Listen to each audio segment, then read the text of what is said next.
and the announcement of Bayou Chene funding proves that hard work and persistence pays off. And you know, we always said two words over and over again: Bayou Chene, Bayou Chene, and eventually Bayou Chene. Am I right? Thank you. We appreciate the governor's efforts and commitment to our area, and of course our coast as a whole. Our coast is so important to us for protection as well as the livelihood of so many people. And now I'd like to introduce the 56th governor of the great state of Louisiana, Governor John Bel Edwards.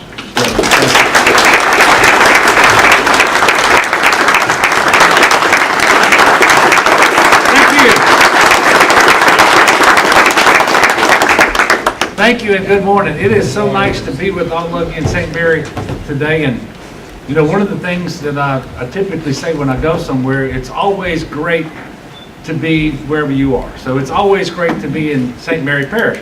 Except the last time I was here in this room was when this was taking place. And that's exactly why we're back here today. And I'm excited about it.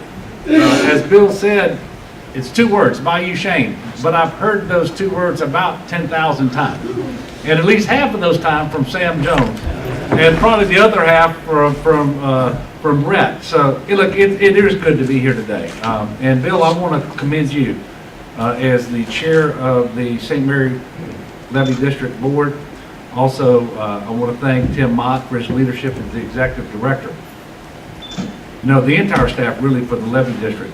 Tremendous efforts over the last several years. I mean, you can see what happened in 2011, what happened in 2016. I'm not going to go back to 1973. That's before my memory bank. But you know, tremendous efforts here, and I want to thank you for protecting the citizens, the businesses of this area from flooding, and being real champions for this particular project. And also for inviting everybody to be here today. And this is a tremendous crowd. So I suspect you know that this is a big announcement. You know, local needs and local understanding are the best way to prevent disaster and prepare for the future. And that is being translated today in a very large state investment. This investment, simply put, would not be possible without tremendous collaboration and hard work from leaders like Bill Hidalgo, Tim Mott, President Hannah, Senator Long, Representative Jones. From CPRA, you've got Chip Klein and Brent Haas, and so many others.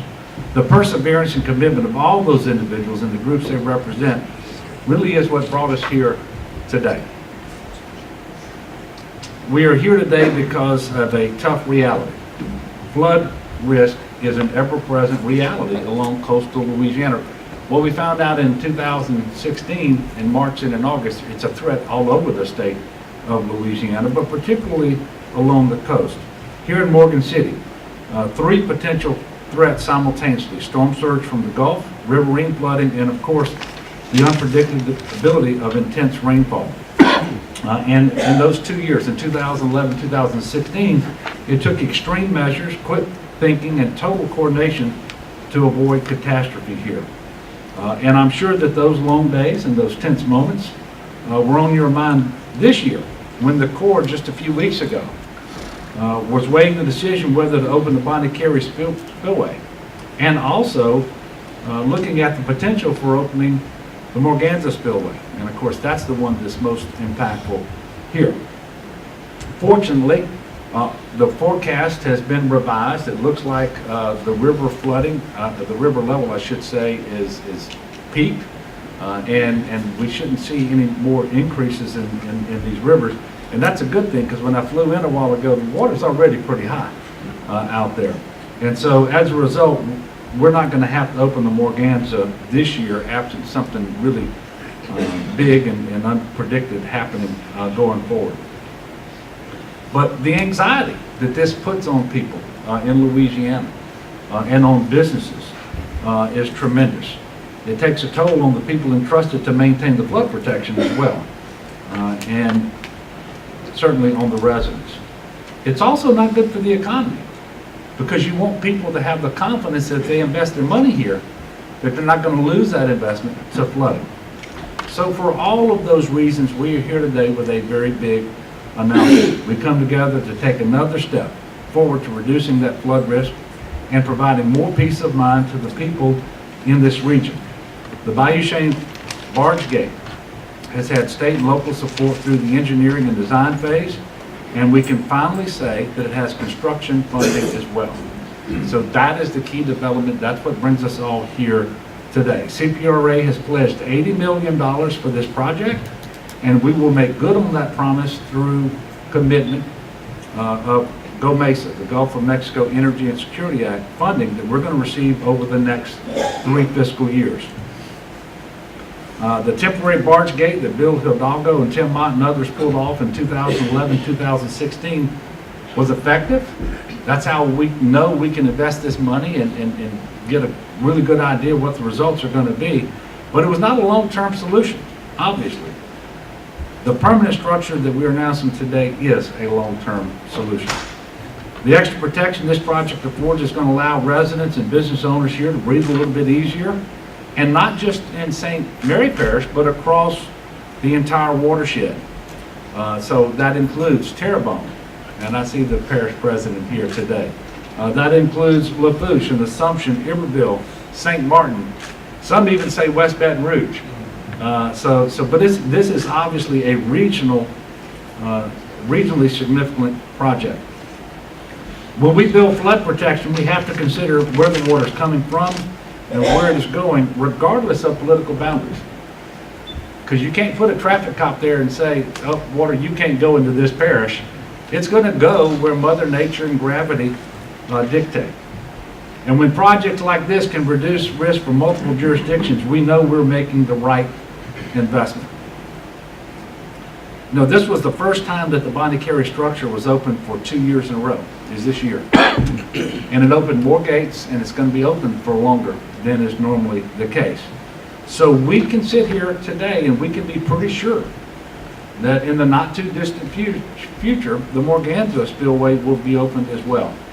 And that risk will never go away, but we can be better prepared to face it. And without having to go scurry around and try to find a barge to sink and to build the shoulders that only have to get removed afterwards and that sort of thing. So we're in a much better place today. And I'm excited about this Bayou Chene project. It's what you all down here have been telling me since before I was elected that we needed. And now we've got the funding and it's going to become a reality. But I'm also excited about the fact that in 2019 there will be more coastal restoration and protection projects in construction than in any other year in Louisiana's history. Because we do have a sense of urgency to make sure we engage in more meaningful restoration and protection projects, because there are 2.5 million Louisianans who live and work along the coast. And we're going to be faithful to the master plan, and we're going to let science dictate what we do. And while we are more resource constrained than we would like to be, the fact of the matter is we do have significant resources now at our disposal, and these are the types of investments that result from that. So I want to thank you all for being here today. I want to thank you for your partnership. Thank you for communicating with me and the folks at CPRA so that together we can work to deliver these types of projects that are going to benefit multiple parishes and multiple residents for many, many years to come. So this is a great day for St. Mary Parish. This is a great day for Louisiana, and I want to thank you for allowing me to spend just a little bit of it with you. God bless you. Thank you. But today also makes me think about the years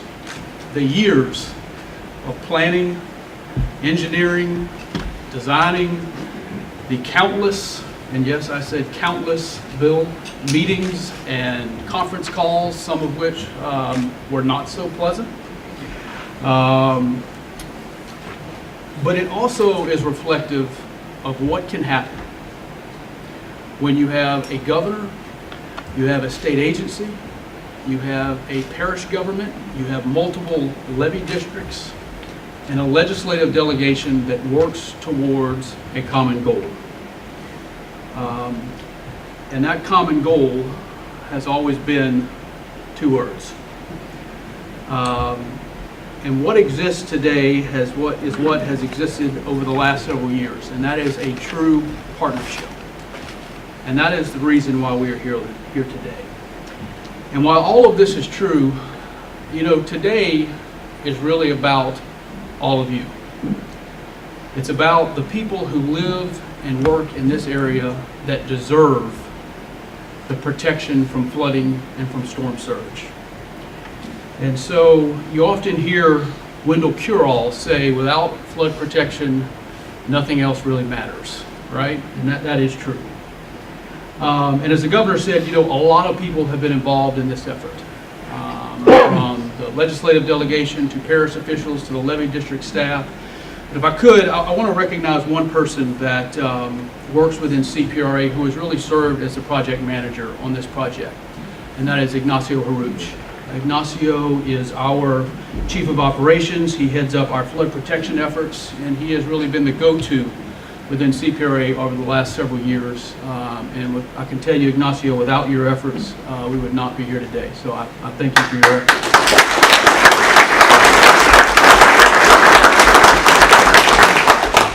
But you know, I was talking with Karen St. Germain earlier, and she was saying, you know, this effort really goes back further than 2011, 2012. This goes back to the 1970s. But this really came on our radar within the CPRA when we were going through the update to the 2012 master plan. And the project was submitted for consideration. It was ultimately included in the 2012 plan, and every day since, Senator Brett Allen, Representative Sam Jones, Representative Zarang, Representative Amity, Bill Hidalgo, Tim Mott have been relentless in seeking the funding necessary to construct this project.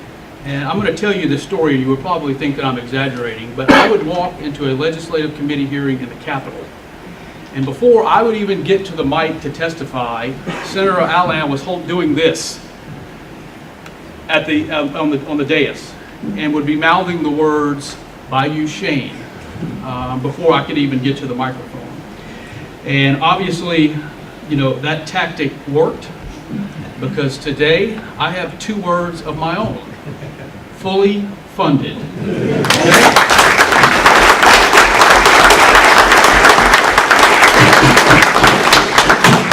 But you know, in all seriousness, I am really proud to be here today.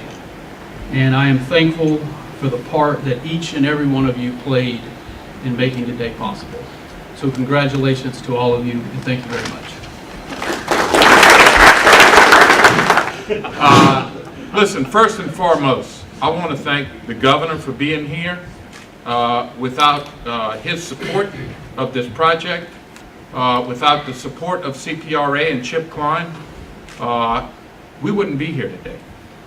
You know, we wouldn't be having a permanent structure in Bayou Chene that we so desperately need.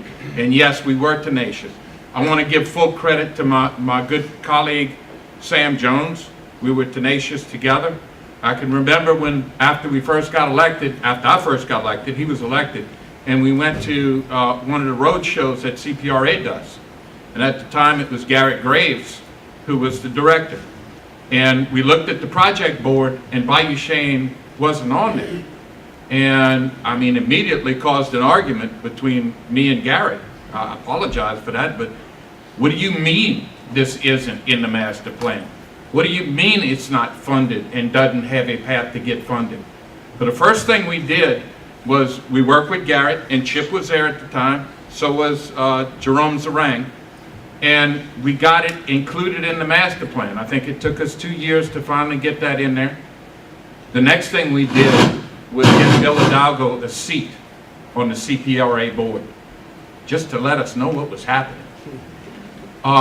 And it all worked out. When you asked me why we were so tenacious in doing this, I'm going to tell you, before I was first elected in 2011, there was a meeting here by the Corps in the levee district and the parish government in the Morgan City gymnasium, where they were telling us how bad it was going to be, how bad it could be. And we were all at, the gym was completely packed. And I remember afterwards there was a little old lady, I don't even remember her name, She was from Stevensville, cornered me and Bill, and said, I'm going to lose everything I got. The fear in the eyes of the people that were there was just tremendous. And I knew that this project had to be one of our top priorities into the future. Nobody deserves to live in fear of their homes and their businesses. Nobody deserves that. So yes, we were tenacious. And my 2 words back to you, thank you. Thank you very much. The governor is my friend. I'm gonna make it real personal. In 14,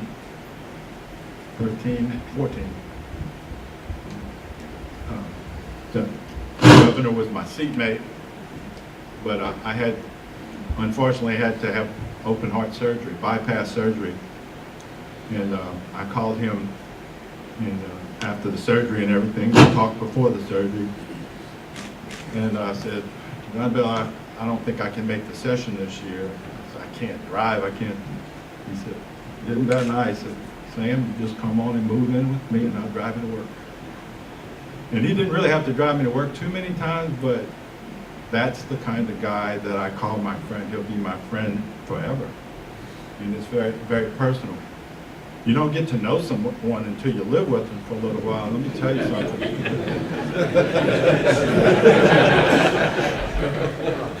There was some nuance in that house, but I've never really interacted with someone who's a graduate of West Point.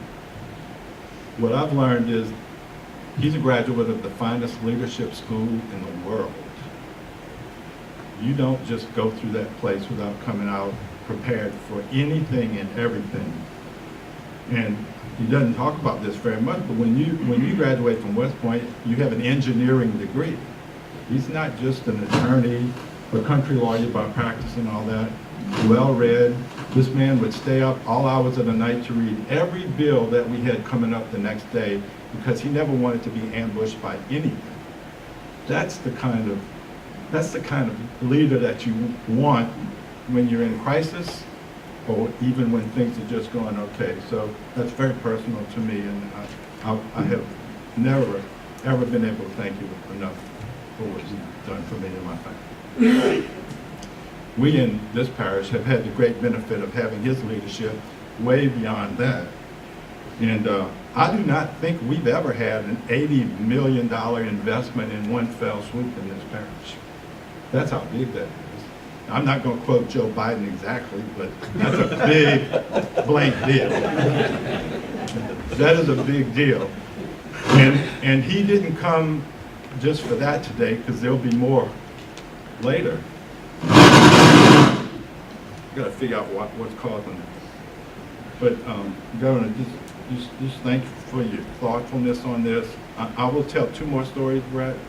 When Chip and some of the guys, Johnny Bradbury, came to your office one time telling us they were trying to give us the soft landing to tell us that they were pulling Bayou Chene out and through the papers. And I walked out of the room and said, why are we meeting? And I heard when I was walking out, is he serious? Is he really leaving? And Brett said, you better tell him that's going to be in there. And so that was one more time where we ended up the day after Christmas going to Baton Rouge to speak with Johnny Bradbury. He said, well, this is not a restoration project.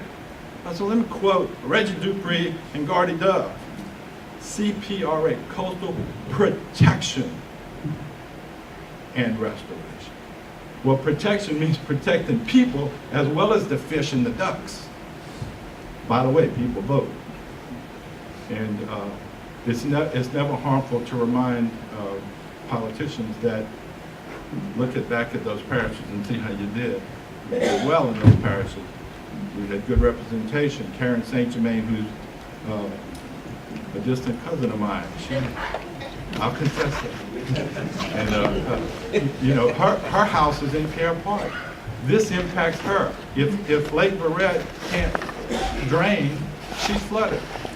I go up Highway 75 to go to Baton Rouge every time, and all you have to do is go through in the springtime in Iberville Parish. The whole crawfish industry there shuts down if this project isn't there, it is not functional.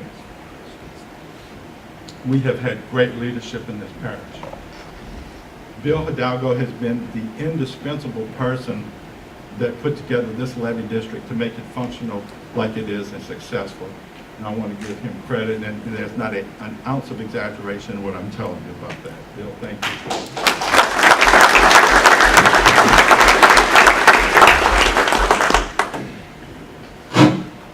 In 1973, I was driving to Nichols to go to school. So I remember 1973. I had a little Pinto. They are outlawed now. I was stopped many times on old 182 before the interstate was done with the flooding. I couldn't get out. It wasn't your mic. You could put it back. It's out of batteries. Okay. Oh, the batteries are dead? Yeah. You want me to wait? No, you keep going. Thanks for asking, though. Anyway, shortly after that, got elected to be mayor of Franklin, and kind of the flooding thing kind of was, I had my own flooding problems over there. Well, then Tim Mott gets elected mayor along a little later, and we start talking about it, and he's struggling with it, and said, you know, Tim, I said, yeah, when I was driving through this in 1973, I said, somebody ought to do something about this. 1973. And then again, when he was mayor, I said, somebody ought to do something about this. And then other things happened, and he got turned out. And he did such a bad job, people re-elected him 2 more times to be mayor.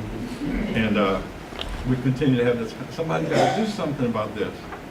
Well, I guess somebody's doing something about this. And I want to recognize Tim Mott, not only for his thoughtfulness, his leadership, but his tenacity too. Because you could not have hired a better person to be the executive director of the levy district.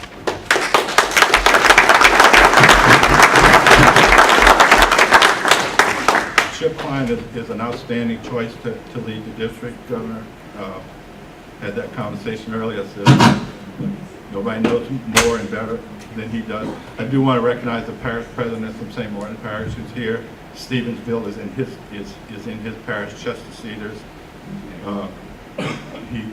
He worries and takes care of that. But I do want to close by thanking my friend Brett Allen. We don't agree on everything, but we don't disagree very often. And this is bipartisan, by parish, by whatever. This is not Washington at work. This is people who live here who understand this, and with the leadership of a great governor, this is a great day for St. Mary, St. Martin, Assumption, Iberville, Terrebonne, and even West Baton Rouge, Governor, because it does get all the way up there. I want to thank y'all all very much. In 2011, I do remember vividly how hectic it was. Because you can remember, this wasn't done until 73, so a lot of those people around 73 aren't around anymore. So in 2011, there was a lot of uncertainty, making sure we can duplicate what was done in 73. And in 2016, it went really smooth. And again, we can acknowledge the same individuals because they've done a great job. You know, Mr. Bel Edwards, Tim Mott, Representative Sam Jones, Senator Brett Allen, and everyone involved, and of course the governor, and everyone involved, because it's a great day in St. Mary Parish, and you've heard that several times already, and I'm going to say it again. Also, I want to acknowledge again, because being parish president, of course, President Dove, Terrebonne, Mr. Cedars, St. Martinville, Marty Trish, Iberville, we as parish presidents, Assumption, excuse me, we as parish presidents know what it takes, and we know how difficult it is to flood fight, and we know now by pushing a button, you know, how easy it's going to be, and how easy we can make our citizens feel going forward, and how we can allocate those precious resources to other things in our parish. It really is a great day in St. Mary Parish, and I thank everybody, and again, Governor, I thank you, and let's move on. Bayou Chene. We deserve this because this water, while it's passing through our gates, as I think the governor said, you know, water knows no parish boundaries. This water is coming from 31 states, 41% of the country, flowing down through the Mississippi and into this valley, this floodway. So it's of national interest that we address this and protect ourselves from this.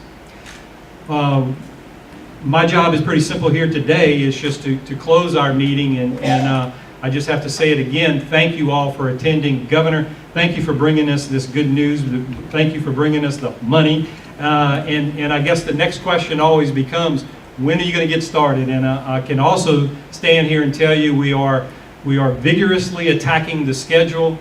There will be a project let for bid this year on this Bayou Chene project, and the entirety of this project will be underway before you know it. Never early enough, never quick enough, but I guarantee you, all efforts will be put forth to make sure that this happens just as quickly as we possibly can. And the key to that, of course, is having the money in, and the governor's been able to deliver for us on that, and we appreciate that very much. So thank you all for coming. Those of you who can, you're more than welcome to join us for lunch at the Petroleum Club after. The governor's going to be around for a few minutes to answer any questions that anybody may have, and so we invite you to stick around for a little while with a little fellowship. With that, turn it over to Bill.